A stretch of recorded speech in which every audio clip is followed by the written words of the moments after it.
오늘 갈라디아서 5장 6절 말씀을 가지고 사랑이 모든 것을 증명한다. 사랑이 모든 것을 증명한다 라는 제목으로 하나님의 말씀을 함께 상고합니다. 우리의 믿음은 어떻게 표현될까? 교회를 다니는 사람들에게 믿음이라고 하는 것은 굉장히 중요한 가치잖아요. 믿음이 있냐 없냐? 넌 믿음이 없다. 믿음이 강하니 약하니 시험에 들었느니. 우리의 믿음은 어떻게 표현되는 것일까요? 믿음은 우리가 누누이 이야기하는 것처럼 성경에 어떤 지식을 가지고 있느냐, 교회의 전통과 문화에 얼마나 익숙하냐, 여러분 이것에 달려있는 것은 당연히 아니죠. 그래서 오늘 사도 바울은 그리스도 예수 안에 있는가, 그 사람에게 있어서 할례나 무할례 따위는 굉장히 중요한 것이지만 중요한 가치죠. 그렇지만 심지어는 이런 가치마저도 효력이 없다 이렇게 이야기합니다. 사랑으로서 역사하는 믿음밖에는 없다라고 얘기해요. 여러분 우리의 믿음은 사랑이 증명합니다. 믿음과 사랑은 분리될 수 없는 것이죠. 행함이 없는 믿음이라고 할 때 그 행함은 사랑을 이야기하는 것입니다. 하나님을 믿는 사람들은 사랑이 많을 거야. 사람들은 그렇게 생각합니다. 여러분 어떻습니까? 여러분들에게는 그 사람들의 기대를 담아 그런 사랑이 충만합니까? 보편적으로 기독교의 가치에 대해서 사람들이 기독교는 신뢰할 수 없어, 기독교는 좀 이상해졌어 라고 얘기하는 대다수의 사람들은 그렇게 얘기합니다. 하나님을 믿는 사람들이 왜 저래? 라고 얘기하는 것이죠. 하나님을 믿는 사람들이 많을 것이다, 사랑이 많을 것이다 라고 얘기하지만 보편적으로는 실상 그렇지 못해요. 그래서 많은 사람들이 하나님을 믿는다고 하지만 사랑이 없는 모습을 보는 경우들이 너무 많습니다. 우리 안에 어떤 일들이 벌어집니까? 대저물이 바다를 덮음 같이 여호와를 인정하는 것이 열방 가운데 가득 차기를 원한다. 하나님의 사랑을 가지고 때로는 요즘 많이 없어졌지만 선교 한국 대회를 열기도 하고 또 선교사님들을 후원하고 선교지를 위해서 기도하고 애써서 눈물을 흘리고 그렇게 열방과 민족을 향한 마음을 가지고 있지만 오늘날 국제적인 정세가 민족뿐만 아니라 혐오하는 정서가 강하다 보니 중국인들 싫고 일본인들 싫고 미국인들 싫고 우리들 가운데 그런 말을 너무나 쉽게 내뱉고 있다면 정말 우리 가운데 혐오가 아닌 사랑이 있는가? 우리에게 믿음이 있는가? 믿음은 교회 잘 다니고 성경 지식 많이 알고 뭔가 센 척하는 그 믿음이 아니에요. 믿음은 우리의 강함을 증명하기 위해 써먹는 도구가 아닙니다. 그래서 우리가 나를 지킬 만한 그 신뢰와 그것이 믿음이 아니에요. 그래서 우리가 코가 석자나 빠지고 연약해져 있으면 넌 믿음이 없구나라고 얘기하는데 그 말이 틀릴 수도 있습니다. 믿음이라고 하는 것은 사랑과 분리될 수가 없는 거예요. 아무리 세상을 삼킬 만한 열정을 가지고 있다 할지라도 그것이 사랑이 아닌 혐오라고 한다면 그건 믿음이 없는 것입니다. 그는 그의 영혼도 살리지 못하고 교회도 살리지 못하며 나라도 살릴 수 없는 것입니다. 그래서 이 질문은 굉장히 중요합니다. 사랑이 있는가? 내 안에 사랑이 있는가? 사랑은 믿음이 진짜인지 가짜인지 진위를 가르는 아주 결정적인 지표이기 때문에 여러분 중요해요. 갈라디아 교회에서는 바울이 전한 이신칭의의 복음이 거짓 복음에 의해서 공격을 받고 있었습니다. 거짓 교사들은 구원은 믿음으로만 되는 것이지 율법을 어떻게 율법과 복음에 대한 오해들이 굉장히 많았습니다. 극단적으로는 율법주의자도 나왔습니다. 믿음 가지고는 안 돼. 율법을 지켜야 돼. 또 반대 측면에서는 또 다른 목소리를 내기도 하고요. 이에 대해서 사도 바울은 할례니 무할례니 그딴 소리 하지 말고 우리 정리하자라고 얘기하면서 오늘 이렇게 얘기합니다. 오직 믿음밖에는 없어. 그런데 중요한 것, 오직 믿음이라는 명제를 받아들은 우리가 그 믿음이라는 것이 무엇을 의미하고 있는지를 분명히 알 필요가 있죠. 그래서 사도 바울은 오직 믿음이 중요해. 할례나 무할례나 그런 거 필요 없어. 교회의 전통, 심지어는 그 모든 가치, 더 심지어는 성경의 지식들까지도 별로 의미 없을 수 있어. 그러면서 이야기하는 것입니다. 믿음이 중요한데 그 믿음은 오늘 5장 8절에 6절에 뭐라고 얘기합니까? 사랑으로서 역사하는 믿음밖에는 없다. 다 필요 없다는 거예요. 극단적으로 얘기하는 것입니다. 극단적으로 다 필요 없어. 정말 중요한 게 뭔지 알아? 사랑으로서 역사하는 믿음밖에는 없어요. 중요한 것은 할례의 유무도 아닙니다. 사랑으로서 증명되고 표현되는 믿음, 그게 진짜 믿음이라는 것입니다. 믿음이 사랑으로 나타나지 않는다면 그 믿음은 가짜 믿음이라는 겁니다. 아무리 믿음이 센 것 같고 아무리 강력한 것 같고 산을 옮길 만한 믿음이 있는 것 같고 대단해 보여요. 강력함을 덧입고 있습니다. 근데 사랑이 없어요. 그 조직 안에 혐오가 가득하고 그 조직 안에 갈라치기가 횡행한다면 믿음이 없는 공동체입니다. 우리가 분별해야 하지만 사랑이 간과되어서는 안 된다는 것이죠.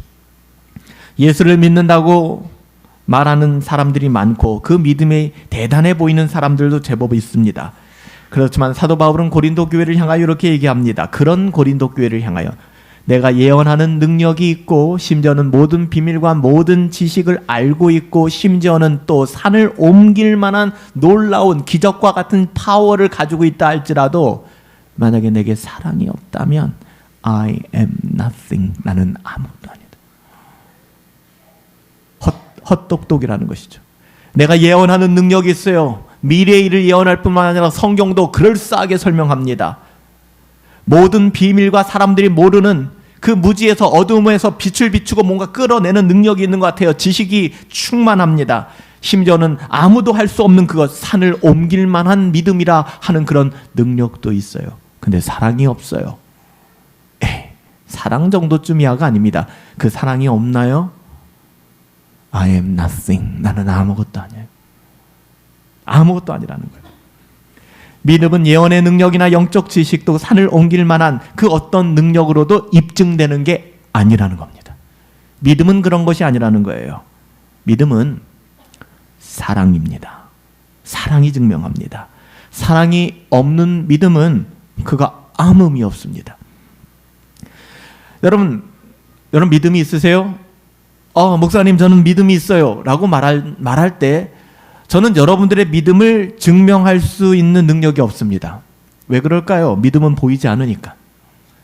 목사님 전 믿고 있는데요? 그럼 믿어드릴 수밖에 없죠. 믿는데 어떡합니까? 믿는다고 하는데. 여러분 믿음이라고 하는 것은 보이지 않기 때문에 이 증명하기도 굉장히 어렵습니다. 하지만 유대인들은 할례라는 표식을 통하여 하나님을 향한 자신들의 믿음이 증명될 수 있다라고 착각했던 게 문제입니다. 그래서 할례 받으면 믿음이 있는 거야. 우리식으로 얘기하면 교회 열심히 다니면 직분 받으면 봉사 열심히 하고 연보 열심히 하면 믿음이 있는 거야 라고 자기가 그냥 확증해버리는 것이죠. 여러분 믿음은 그런 것으로 증명될 수 있는 게 아니라는 것입니다. 사도 바울에게 있어서 정말 중요한 것은 우리에게는 믿음을 증명할 표식이 필요하다는 것인데요. 그것은 바로 사랑이다 라고 이야기합니다. 여러분 어떠세요? 우리의 믿음에 본질적인 증거가 있습니까? 사랑이라고 하는. 바울은 믿음은 사랑으로 표현되고 사랑으로 증명된다라고 얘기합니다. 믿음은 보이지 않지만 사랑은 보여요. 여러분 인간적인 사랑도요. 연애를 하면 사람이 바뀌어요. 입는 옷이 바뀌고요. 표정이 바뀌고요. 뭔가 들떠 있어요. 누가 뭐라고 해도 그냥 좋아요. 연애하는 사람의 특징입니다. 사랑하는 사람과 함께 한다란 그 기쁨 때문에. 믿음은 보이지 않아요. 사랑은 보입니다. 딱 보면 알아요. 아, 저 사람이 사랑에 빠졌구나. 저 사람이 사랑하고 있구나. 참된 사랑은 또한 말로만 하는 게 아니죠. 드러나게 되어 있습니다. 사랑하는데 그 감정을 숨길 수 있어요? 숨길 수 없어요. 자랑하고 싶어요. 잘해주고 싶어요. 그 어떤 것도 감내할 수 있는 이유가 거기에 있어요. 사랑이라는 것 때문에. 그래서 사랑은 감출 수가 없어요. 사랑은 드러나게 되어 있죠. 사실 믿음은 내가 그리스도를 믿는다라는 극히 개인적인 영역입니다. 교회를 다닌다고 해도 자동적으로 그가 믿게 되는 건 아닙니다. 그래서 교회는 개인의 신앙 고백이 중요하다고 생각합니다. 그래서 개인의 신앙 고백을 근거로 그 사람에게 세례를 줍니다. 그냥 교회 다녔다고 세례 주는 게 아닙니다. 개인의 신앙 고백이 필요합니다. 그 개인의 신앙 고백을 근거로 세례를 주고 우리는 그를 교회의 몸인 그리스도의 몸인 교회의 일원으로 받아들여 교회의 회원으로 인정하게 됩니다. 믿음은 하나님과 나와의 관계라고 할지 모르겠지만 궁극적으로 하나님께 대한 나의 은밀한 개인적인 반응이기 때문에 그를 증명할 수가 없어요. 드러낼 수가 없습니다. 그러나 사랑이라고 하는 것은 본질적으로 개인적이지 않아요. 대상이 필요합니다. 사랑은 나 혼자 하는 거 아닙니다. 나 혼자의 사랑 들어본 적 있어요?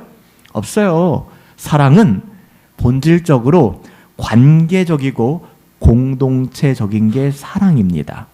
그래서 오늘 바울이 사랑으로서 역사하는 믿음이라고 했을 때 이 사랑에는 대상이 필요한 겁니다. 당연히 그 대상은요, 하나님이시지만 사도 바울이 또한 강조하고 있는 것은 형제를 사랑하는 것입니다. 여기서 말하는 형제는 하나님을 아버지로 고백하는 우리 주 예수 그리스도로 말미암아 거듭난 하나님의 자녀들을 이야기하는 것이죠. 여러분, 믿음이 있다고 하면서 매일 만날 때마다 모일 때마다 차가운 태도로 논쟁하고 못 잡아먹어서 안달이고 그 사람의 단점만 끄집어내고 사람을 판단한다면 여러분, 그 사람은 아무리 성경을 잘 알고 있고 교회에 아무리 대단한 직분을 가지고 섬긴다 할지라도 그거 가짜입니다. 사랑이 없는 거예요. 때로는 교회 직분이 높아질수록 안수 집사님들이 장로님이 되는 게 가장 많이 바뀌더라고요. 제가 지켜보니까. 그게 왜 그렇게 많이 바뀌는지. 그러니까 안수 집사님, 대부분 안수 집사님들이 이제 교회가 크면 주일학교라든지 청년회라든지 이런 데 부장 집사님으로 이제 섬기세요. 그러니까 제가 부교육자를 할 때도 이분들하고 너무 살갑게 진짜 가정에 숟가락 몇 개인지 정도, 그 정도까지 알 정도로 친밀하게 지내고 어려운 일 얘기 다 하다가 그분이 어느 순간 이제 장로가 되는 거예요. 그럼 사람이 싹 바뀌어요. 참 신기하더라고요. 교회를 다니는데 직분이 좀 뭐 세속적인 영역이지만 높아지거나 좀 본인 스스로 대단해졌다고 하면 바뀌는 그런 모습들. 심지어는 교회를 다니긴 다녀요. 성경 공부도 열심히 하고 뭐 할 때마다 다 뛰어다니는데 이 사람 옆에 가면은 너무 힘들어. 왜요? 교회를 논쟁하러 다녀요. 논쟁. 여러분, 교회를 논쟁하러 다니시는 분들이 계시거든요. 그거는 믿음이 없는 겁니다. 믿음이 어린 거예요. 우리가 잘못 보면은 그 논쟁하러 다니시는 분들이 굉장히 신앙이 좋은 분으로 착각하기 쉬워요. 왜요?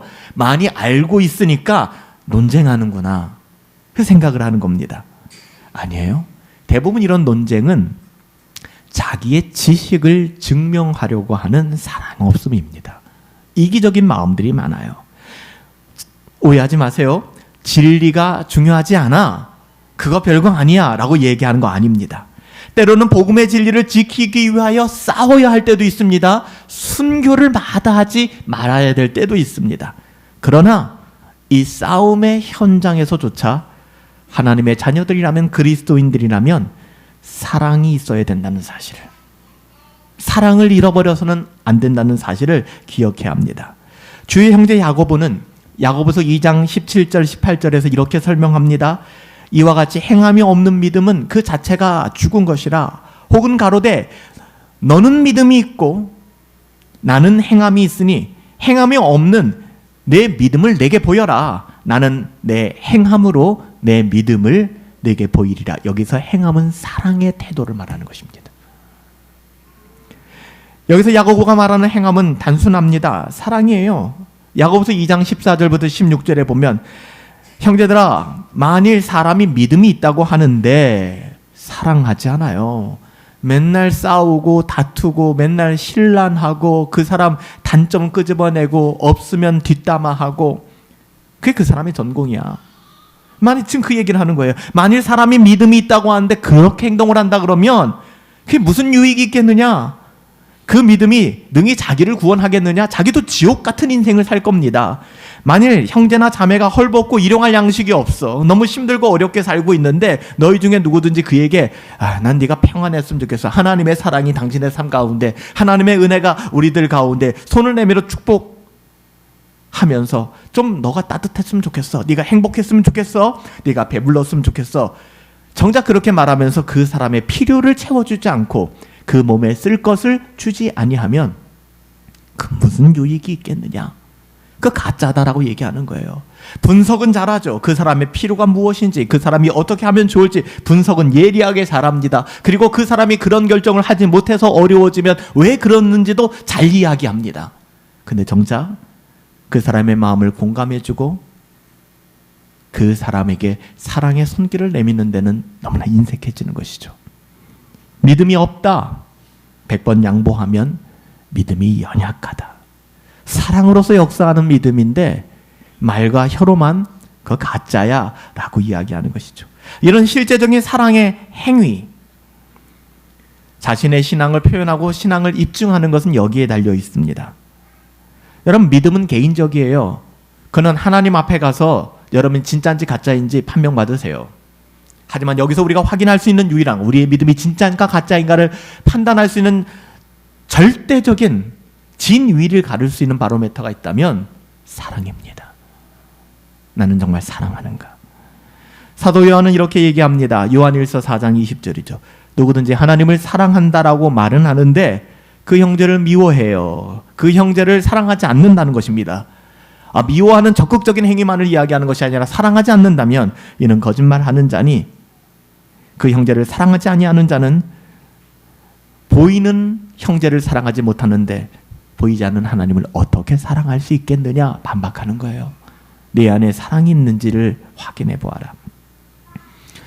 하나님을 사랑하는 사람은 형제를 사랑합니다. 보이지 않는 하나님을 사랑하는 사람에게는 보이는 형제를 사랑하는 것이 자연스럽습니다. 이게 자연스러운 거예요. 내가 형제를 사랑하지 못한다면 하나님을 내가 사랑하는가 물음표를 찍어볼 수 있어야 됩니다. 이건 건강한 물음표입니다.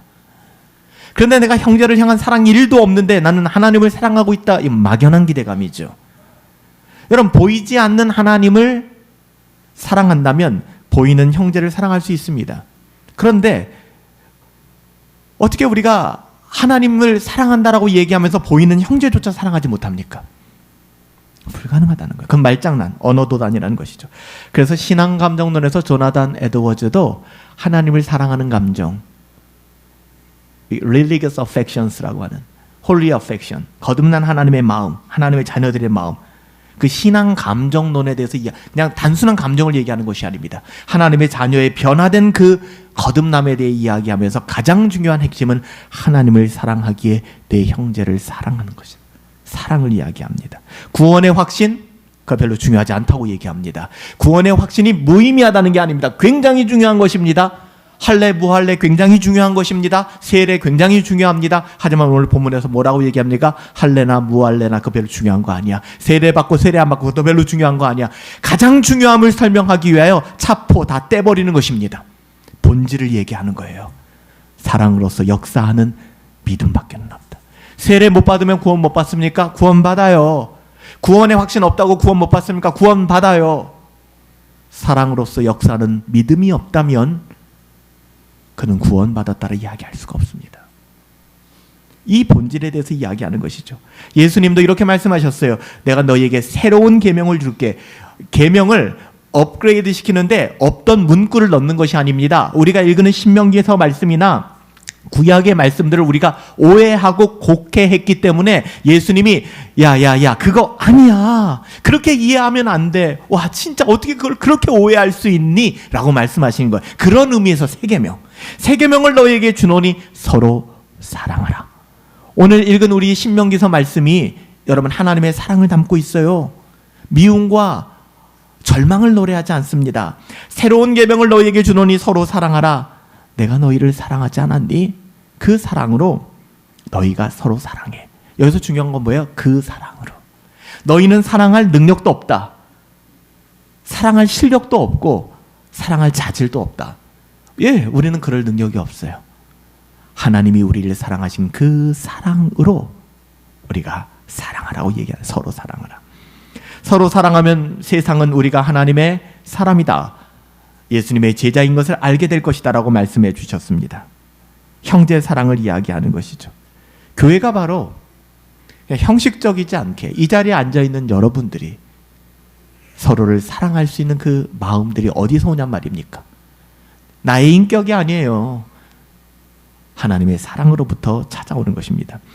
예수님께서는 율법의 가장 큰 계명에 대해서 이렇게 정의하셨습니다. 내 마음을 다하고 목숨을 다하고 뜻을 다하여 주 너의 하나님을 사랑해. 이것이 크고 첫 번째 되는 계명이야. 이 계명을 지키는 너희들에겐 자연스럽게 두 번째 계명으로 넘어가게 되어 있는데, 이건 분리되는 게 아닙니다. 넘어가게 되어 있는데, 이것은 내 이웃을, 형제를 넘어서는 겁니다. 형제는 그리스도를 고백하는 사람들이고요, 이웃은 불신자를 얘기하는 겁니다. 그 이웃을 내 자신과 같이 사랑해야 돼. 이 두 계명은 온 율법과 선지자의 계명이라. 하나님 사랑과 이웃 사랑, 형제 사랑 아닙니다. 형제 사랑은 자연스러운 것.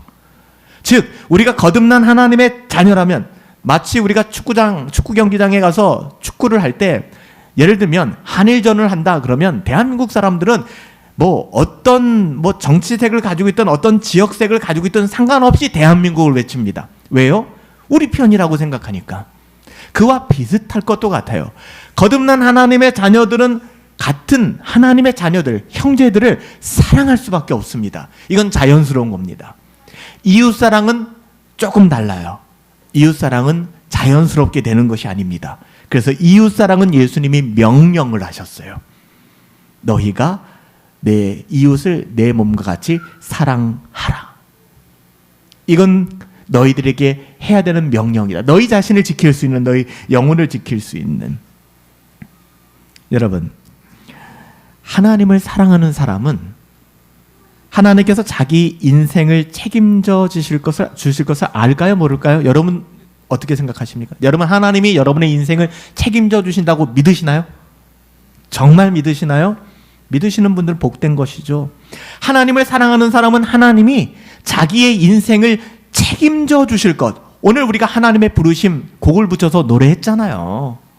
우리는 불완전한 길이라고 생각하고, 우리는 정말 안 좋은 길이라고 생각하는데 가장 좋은 길로 인도하신다는 것, 이 믿음 아니면 안 되는 거거든요. 하나님을 사랑하기 때문에 하나님이 내 인생을 책임져 주시는구나를 알게 됩니다. 여러분, 이것을 아는 사람이 그때부터 자기 자신만을 위하여 살지 않고 이웃을 위하여 살 수 있는 힘이 생겨요. 이게 그냥 이웃을 사랑하는 힘이 자연적으로 내게 생기는 게 아니에요. 하나님을 사랑한다고 하는 것은요, 하나님께서 내 인생을 하나님이 책임져 주심을 믿게 되는 것입니다. 여러분, 내 인생을 하나님이 책임져 주시는데 더 이상 내 인생은 나 하기 달려 있어. 내가 열심히 돈도 모으고 열심히 뭘 해서 내가 내 인생 보란듯이 잘 살아봐야지. 내 인생은 나 하기에 달린 거야. 이런 생각이 아닌데, 하나님이 열심히 내 인생을 내가 살아가지만 하나님이 내 인생을 책임져 주실 거야. 내가 정말 열심히 살아가지만, 욥과 같이 정말 열심히 살았지만, 욥의 삶을 살았지만 내 인생이 풍지박살이 날 수도 있어. 사람들은 이야기할 거야. 네가 하나님을 잘못 믿었구나. 내가 죄를 지었구나. 그렇지만 난 하나님 앞에 정직해. 그렇지만 하나님이 나의 이 길로 나를 인도하시구나. 그럴 수도 있어요. 그럼에도 불구하고 욥과 같은 고난과 이해할 수 없는 길을 걸어감에도 불구하고 하나님은 내 인생을 책임져 주실 거야. 여러분, 이 믿음이 있는 사람은 그 현장에서도, 그 어려운 현장에서도 이웃을 생각할 여력이 생깁니다. 이게 없는 사람들은요, 내 인생 바꿔 먹기에 바빠요. 왜요? 믿음이 있거든요. 어떤 믿음? 내 인생은 나 하기 나름이야. 신앙, 교회, 하나님, 오케이, 좋은 개념이지. 하지만 난 안 믿어. 나는 내 인생은 내가 30대에 어떤 삶을 만들고 40대에 어떻게 만들고 50대에 어떻게 만들어나냐에 따라서 내 인생은 난 절대적으로 바뀔 수 있다고 믿어. 그 믿음을 가지고 있기 때문에 이웃을 돌아볼 여력이 없어요. 나 자신만을 위해서 사는 것이죠. 그래서 예수님께서 하나님을 사랑한다면 너희가 내 이웃을 내 몸과 같이 사랑해야 돼. 그 행간에 하나님의 마음과 말씀의 뜻을 우리는 읽을 수 있어야 됩니다. 성경은요, 우리들에게 사랑으로서 역사하는 믿음을 분명히 이야기합니다. 복음을 통한 믿음이라면, 우리가 복음을 통하여 믿음을 가지고 있다 그러면 반드시, 이건 예외가 없습니다, 사랑으로서 역사하게 됩니다. 그 믿음이라는 거 안에 씨앗이 있어요. 어떤 씨앗이에요? 사랑. 분리되지 않아요. 연약할 수 있지만. 그래서 복음을 알게 되면 복음은 우리 자신을 사랑하게 만듭니다. 자아가 건강해져요. 여러분, 진짜 복음을 알고 계신다면 여러분 자아가 건강해집니다. 여기서 내 자신을 사랑하게 만든다니까 그냥 나르시시즘 정도로 생각하지 마세요. 그건 신앙이 아니잖아요. 여러분, 우리가 진짜 복음을 만나게 되면 나의 어떠함이 아니라, 세상의 어떠함이 아니라 하나님의 어떠하심, 하나님의 시선으로 나를 바라보고 나를 해석하게 되니까 내가 존귀한 사람이 되는 거예요. 그러니까 내가 이 세상의 그 어떠함으로 존귀한 게 아니라, 그런 세상의 나르시시즘이 아니라, 나는 우주의 찌꺼기 같고 나는 정말 추악하고 천박한 인간이지만 하나님이 나를 어떻게 후대하셨는지, 하나님이 나를 어떻게 대하셨는지 하나님의 시각으로 나를 바라보니까 내 자존감이 회복되어지는 거예요. 그래서 여러분, 정말로 복음을 아는 사람은 자학하지 않습니다. 이번 생 망했다, 나 같은 게 뭘 할 수 있겠어, 이런 얘기하지 않습니다. 복음을 믿는다고 하는 것은 하나님께서 예수 그리스도를 통하여 나를 있는 모습 그대로 사랑하셨다는 걸 믿는 거잖아요. 우리 대단한 존재 아닙니다. 죄인 중에 괴수입니다. 그런데 그 괴수를 있는 그대로 사랑하셨어요. 그리고 받아들이셨어요. 십자가에서 그 괴수를 위하여 죽으셨어요. 그러므로 말미암아 당신의 사랑을 증명해 주셨어요. 우리는 그 사랑을 입은 사람들이에요. 그 사랑으로, 그 사랑의 프리즘을 통하여 우리의 영혼, 나의 어떠함을 바라보면 나의 자존감이 높아질 수밖에 없어요. 세상적인 자존감이 아니라. 우리는 하나님께서 우리를 귀하게 여기셔서 독생자를 내어주셨다는 사실을 깨닫게 될 때 더 이상 열등감에 빠지지 않아요. 천만인이 에워싸 진친다 할지라도 내 SNS에 무풀도 그렇지만 악플이 수만 개 달린다 해도 두렵지 않은 거예요. 그게 내 마음을 흔들지 않아요. 왜일까요? 하나님의 사랑이라는, 손양원 목사님을 그렇게 예를 들잖아요. 손양원 목사님이라는 사람에게 사랑의 원자탄 같은 복음이 뻥 터져버리니 이 작은 내가 할 수 있는 것은 그 사랑을 리플렉트, 반사하여 드러내는 것밖에는 없는 것입니다. 더 이상 열등감에 빠지지도 않고요, 같지 않은 우월감에 빠지지도 않습니다. 그냥 있는 모습 그대로, 초막이나 궁궐이나 내 주 예수 모신 그곳 그 어디나 하늘나라, 그렇게 살아가게 되는 거예요.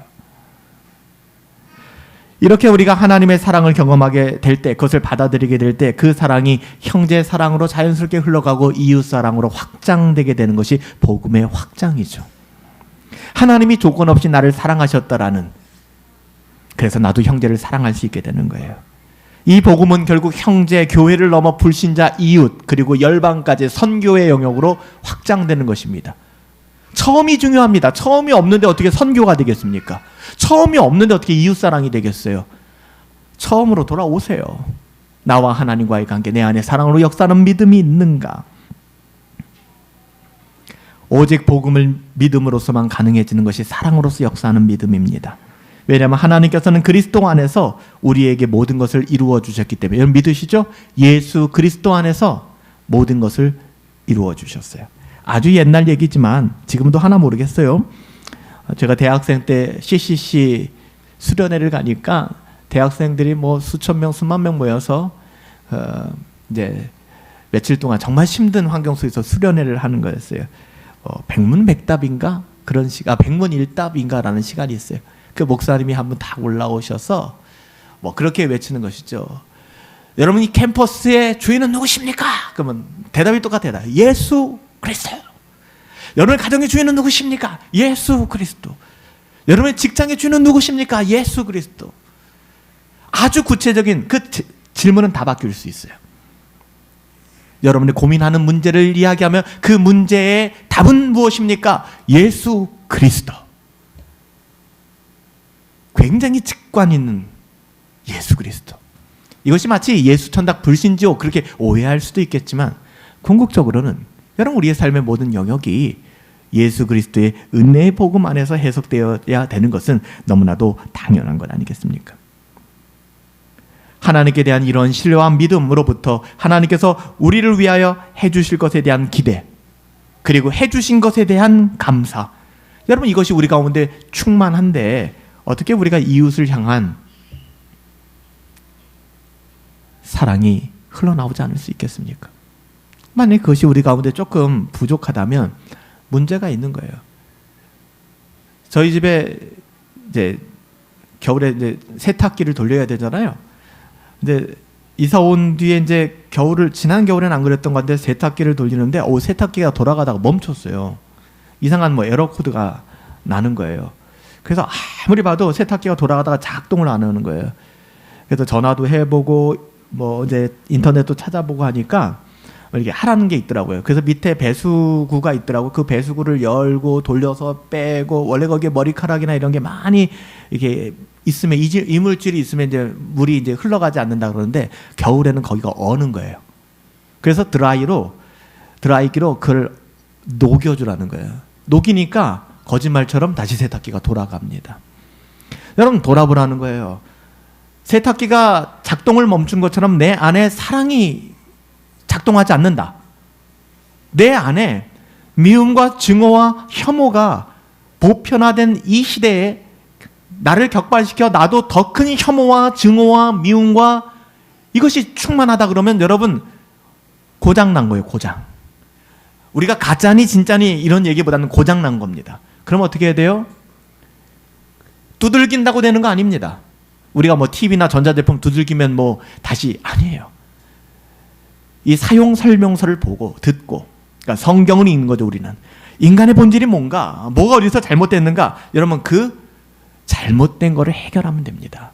그럼 다시 움직이게 되는 거예요. 나의 삶의 우선순위가 뭘까?